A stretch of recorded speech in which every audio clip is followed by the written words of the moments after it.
গোটা পৃথিবীর প্রত্যেকটা সেক্টরে, প্রত্যেকটা দেশে, প্রতিটা ভূখণ্ডে আপনি দেখবেন ক্ষমতার অপব্যবহার। যাদের হাতে যত বেশি ক্ষমতা থাকে তারা তত আগ্রাসী হয়ে ওঠে। পৃথিবীতে যারা যখন সুপার পাওয়ার হয় তারা তখন তত বেশি অত্যাচারী হয়। ক্ষমতার অপব্যবহার এটা কি চোখে আঙ্গুল দিয়ে দেখাবার কোনো দরকার আছে? অবশ্য ক্ষমতার অপব্যবহার দেখার জন্য আমাদের দেশের চাইতে উত্তম উদাহরণ পৃথিবীতে আর কোন জায়গায় আছে আমি জানি না।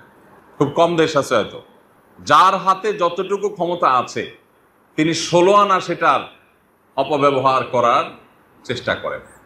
একেবারে ক্ষমতার সর্বোচ্চ কেন্দ্রে থাকা মানুষটি থেকে নিয়ে একেবারে সর্বনিম্ন পর্যায়ে থাকা মানুষটা, যে যেখানে যতটুকু পারে তিনি সেখান থেকে ততটুকু অপব্যবহার করার চেষ্টা করেন।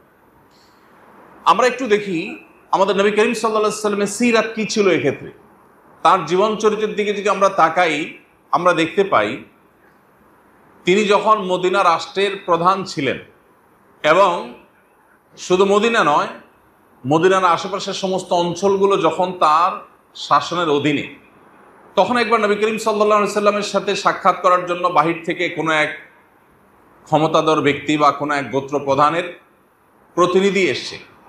সেই প্রতিনিধি এক সদস্য কিংবা একাধিক সদস্যের প্রতিনিধি দল যখন মদিনায় আসলেন, আসার পর নবী করিম সাল্লাল্লাহু আলাইহি ওয়াসাল্লামের কর্মস্থল ছিল তার মসজিদ, মসজিদে নববী। সব কাজগুলো তিনি মসজিদ থেকেই আঞ্জাম দিতেন। তিনি সাহাবীদের মাঝে বসা ছিলেন, হয়তো 5-10 জন 20 জন মানুষের মধ্যে। যখন নবী করিম সাল্লাল্লাহু আলাইহি ওয়াসাল্লাম সাহাবীদের মধ্যে বসা ছিলেন, তখন বাহির থেকে আসা সেই প্রতিনিধি নবী করিম সাল্লাল্লাহু আলাইহি ওয়াসাল্লাম সম্পর্কে কৌতূহলী হয়ে জিজ্ঞাসা করলেন। যখন লোকটা শুনলেন যে মদিনাতে তিনি মসজিদেই আছেন, অবস্থান করছেন, তো মসজিদে এসে তাকে খুঁজে পেলেন না যে নবী সাল্লাল্লাহু আলাইহি ওয়াসাল্লাম কোথায়। খুঁজে না পেয়ে উপস্থিত সাহাবীদের মধ্যে কেউ একজন হবেন এটুকু আন্দাজ করেছেন। আন্দাজ করে বলেছেন, মান ফিকুম মুহাম্মদ, ভাই তোমাদের মধ্যে মুহাম্মদ লোকটা কে?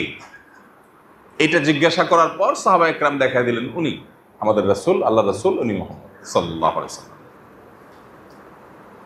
এটা একটা ছোট উদাহরণ। নবী করিম সাল্লাল্লাহু আলাইহি ওয়াসাল্লাম যখন মদিনা রাষ্ট্রের প্রধান ছিলেন, তিনি যখন তার সাহাবীদের মধ্যে বসতেন, তখন তাকে আলাদা করা কঠিন হয়ে যেত যে এখানে নেতাকে আর অনুসারীকে। আমাদের সমাজের নেতা এবং অনুসারীকে আলাদা করাটা কঠিন হয়, সহজ হয়? বলার দরকার হয় যে অমুক নেতার অমুক অনুসারী। রাস্তা যখন নেতা এবং নেতার সাথে নেতার অনুসারীরা হাঁটে, দেখলে বোঝা যায় কি যায় না যে কোনটা নেতা আর কোনটা অনুসারী?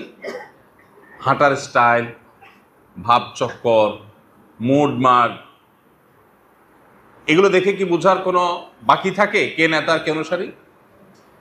নবী করিম সাল্লাল্লাহু আলাইহি ওয়াসাল্লামের বিনয়ের একটা উদাহরণ হলো এটি, যে তিনি যখন সাহাবীদের সাথে মিশতেন, তখন তিনি যে নবী, তিনি যে রাসূল, তিনি যে প্রধান, এরকম কোনো ভাব তার অঙ্গভঙ্গির মাধ্যমে, তার চলাফেরার মাধ্যমে কখনো প্রকাশ পেত না। প্রিয় ভাইরা আমার, আমরা যে যতটুকু পারি, সাধারণ মানুষজন আমরা যখন যারা দায়িত্বে থাকেন তাদেরকে আক্রমণ করতে আমরা খুব মজা পাই। হুজুররা ওয়াজে যখন তাদেরকে খুব শক্তভাবে ধোলাই করে, তখন জনগণ খুব খুশি। কিন্তু আমরা আসলে নিজেরা সুযোগের অভাবে সৎ, নাকি আমরা আসলেই সৎ যে আমি এই সুযোগটা পেলে আমি অন্তত এই আচরণটা করতাম না, আমি বিনয়ী হতাম?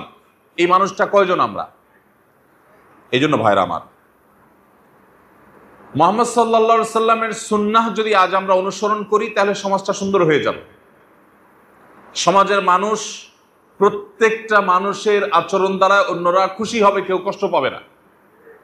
কিন্তু সুন্নাতে রাসূলকে, নবী সাল্লাল্লাহু আলাইহি সাল্লামের সিরাতকে যদি আমরা পাশ কাটিয়ে রেখে আমাদের কেবলা যদি পশ্চিমাদেরকে বানাই, তাহলে কশ্চিন কালেও আমরা সাফল্যের সেই চূড়ায় যেতে পারবো না, যেই চূড়ায় যাওয়াটা আমাদের কাঙ্ক্ষিত লক্ষ্য। আমাদের এই অঞ্চল দীর্ঘদিন পর্যন্ত ব্রিটিশদের শাসনে ছিল। তাদের কালচার দ্বারা প্রভাবিত নানান সময় আমরা হয়ে আসছি, এখনো আছে। মুসলিম সংখ্যাগরিষ্ঠ দেশে শুধুমাত্র মুসলিম না, অন্য ধর্মাবলম্বীরাও যে মাটিতে অত্যন্ত ধর্মপ্রাণ, আমাদের হিন্দু ভাই বোনেরা তাদের ধর্মের ব্যাপারে তারা খুবই সিরিয়াস, বৌদ্ধরা তাদের ধর্ম নিয়ে তারা খুবই সিরিয়াস, মুসলমানরা মুসলমানদের ধর্ম পরে খুবই সিরিয়াস। কিন্তু যে দেশের মানুষের অস্থি মজ্জায় ধর্মপরায়ণতা এটা মিশে আছে।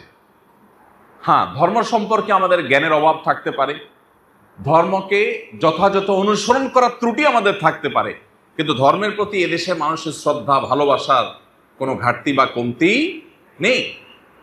এটি এদেশ সম্পর্কে জানেন এরকম যে কোনো মানুষ মাত্রই বলতে পারবেন। কিন্তু দুর্ভাগ্যজনক সত্য হলো এরপরও আমাদেরকে পশ্চিমাদের বিভিন্ন আইডিওলজি জোর করে গেলাবার একটা প্রচেষ্টা আমরা সবসময় দেখতে পাই।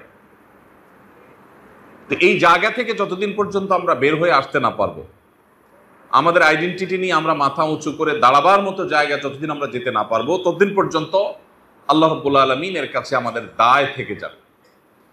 সিরাত রাসূলের রিফ্লেকশন যদি আমাদের মধ্যে না পড়ে, আমরা সমাজের মধ্যে ফেলতে না পারি, তাহলে এটা হবে আমাদের সবচেয়ে বড় দুর্ভাগ্য। এই জন্য ভাইরা,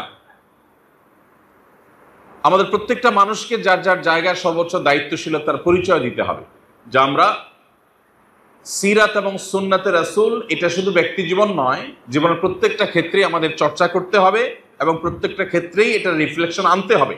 আল্লাহ আমাদের সবাইকে সে তৌফিক দান করুন।